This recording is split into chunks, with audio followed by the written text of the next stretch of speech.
You've set up home, which is the exact thing that God tells us not to do, is to not make this earth our home. Everyone just living life like tomorrow is going to be here, next year will be here. They're living for this short time on earth, which I think is insane. And we somehow can block out those moments of prompting and conviction, and we end up justifying the things we want to do. You look at what you say you believe in eternity, and then you look at how you live your daily life, and you're going, it doesn't match up. These are the words of Christ. He says, if anyone tries to save his life here on earth, he goes, I promise you, you will lose your life. And he goes, and I promise you, if you lose your life for my sake, you'll find it. Jesus says, look, I'm greater. These are greater riches. Just look at the other stuff. It's garbage compared to me. Trust me, it's so much better here. Man, we're talking about God, who loved you so much, he gave his one and only son on that cross. This is the safety in the Christian life, that for me to live is Christ and to die is gain. Everything is fine in the end. And the battle now is trying not to save my life. Could it be possible where something so outrageous would be the norm? Pretend this rope is a timeline of your existence. And that's this picture Paul's painting here. He goes, man, one thing I do is I don't look behind me. I forget what's back there. And I'm just looking at this finish line. I'm just looking at this goal and going, man, I'm not going to get distracted. I'm not going to get distracted because what does the Bible teach? Don't you remember the story of Lot and his wife? Remember how God told Lot, I'm going to destroy the city, so start running, and don't look back. And so they're running, they're taking off, God's destroying everything. But then his wife, in her heart, there was something about the city that she still loved, and she just took a glance back, and God destroyed her right then.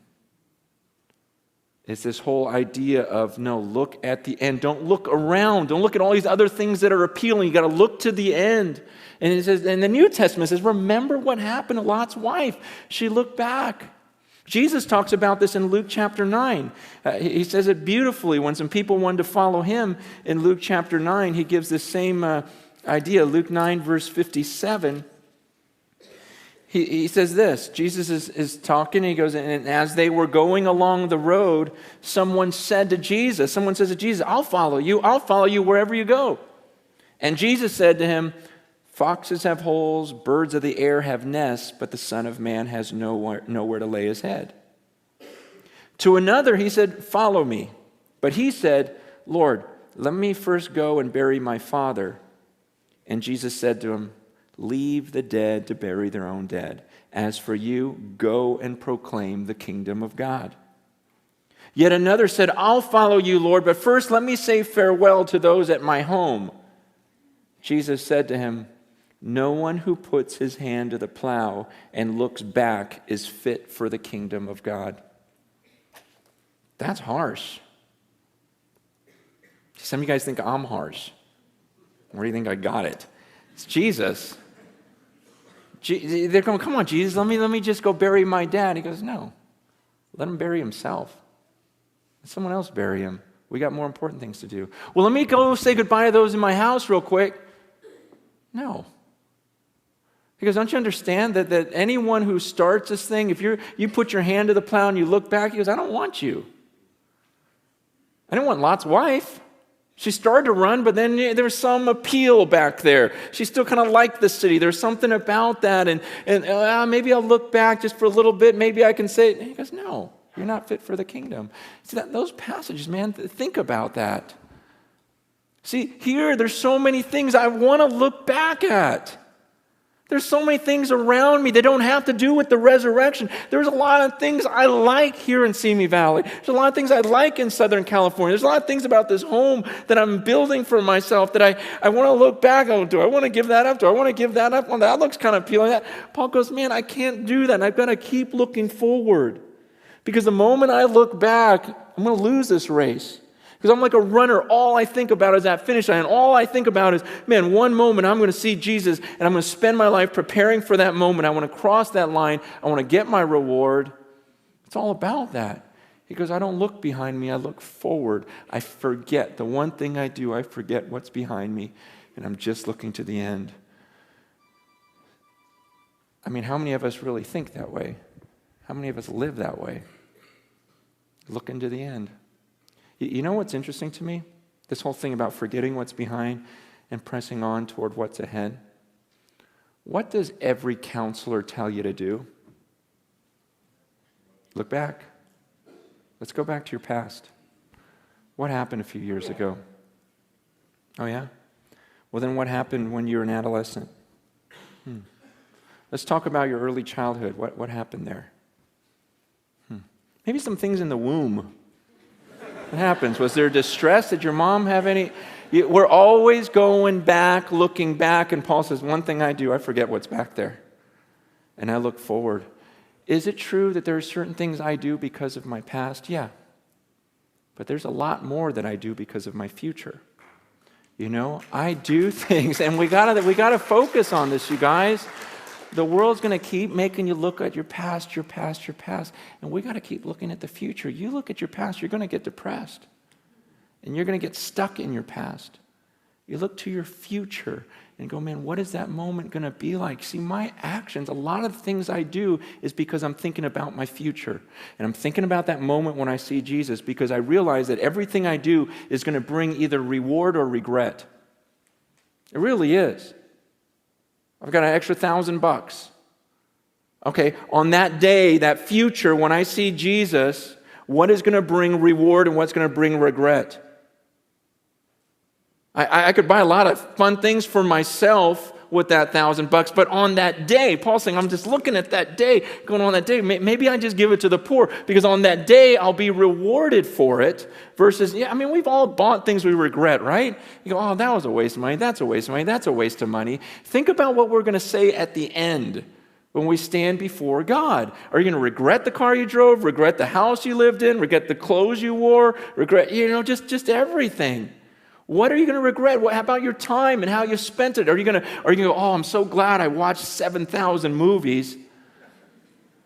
Or are you going to regret, wow, I wasted all of that time down? It's about the future. Paul's going, man, what am I to look forward to at the end? I'm going to bring an illustration this is like the first illustration I did. It was 20 years ago, but I can't think of a better way to explain it. I actually didn't use a rope back then. I used remember computer paper when it was all stuck together and it had the holes on the side that you had to peel off? Remember that? I remember getting a roll, and some of you guys have no idea what I'm talking about, which is crazy to me.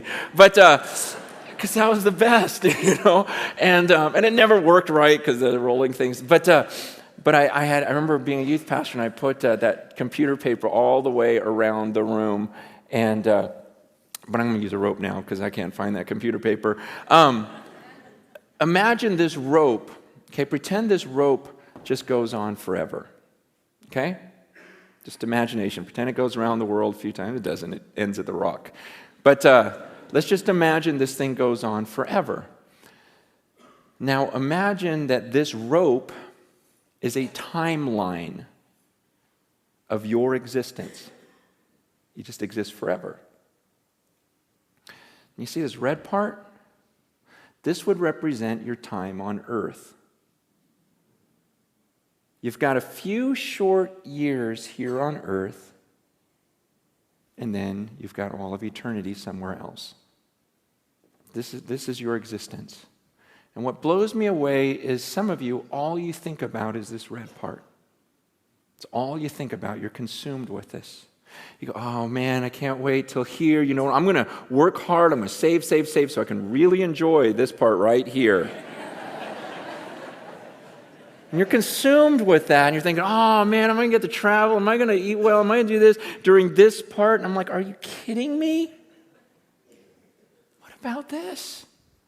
What about this? What about all this stuff? It's crazy to me because the Bible teaches that what I do during this little red part determines how I'm going to exist for millions and millions and millions of years forever. And so why would I spend this little red part trying to make myself as comfortable as possible, enjoying myself as much as I can? Paul says, look, I'm going to live my life for this mission. I'm going to spend my life, invest my life for this moment when I cross that finish line. See, I'm going to forget about all this stuff I could enjoy, and I'm not going to look around. I'm going to be like a runner, just looking at that moment when I face God, because when I face Him, then I don't get this chance over again. We get one chance at this life on earth, and it can end at any second for any of us. We've got one chance at this, and then comes eternity. And I'm not going to be fooled. I'm not going to spend my life down here. See, people look at some of my decisions and go, oh, you're so stupid because that's going to really affect this. I go, no, you're stupid because it's going to affect all of this. Man, I'm serious. I look at the way people live and I go, wow, that is so crazy. You are so crazy. You're going to do that right now, just to enjoy right now, not even knowing if you have tomorrow, and you think that's smart and that I'm dumb. It doesn't make any sense. Paul goes, I'm not going to look around at all this stuff. And it's tempting. It's tempting to all of us. That's what I'm saying. Down here, it's crazy because everyone lives that way. Everyone lives for the red part. No one's thinking about the millions of years afterwards. It's just this crazy deception that we can't get out of our minds. And Paul goes, I'm not doing that. He goes, I keep my eyes on that. I keep my eyes on that finish line, and I'm going to forget what's behind me. I'm not looking around. I'm straining. He goes, I'm straining forward. I'm like stretching forward for that mark. I'm going to pass this thing. I'm going to live this out, and I'm going to face Him. I'm going to come before the judges, and He's going to hand me that trophy. He goes, I'm going to get it. And I haven't gotten there yet. He goes, but you better believe I'm using every muscle, exerting every bit about me, because I'm going to pass that line well. And then he says, brothers, join in imitating me. He goes, imitate me. Do what I'm doing right now.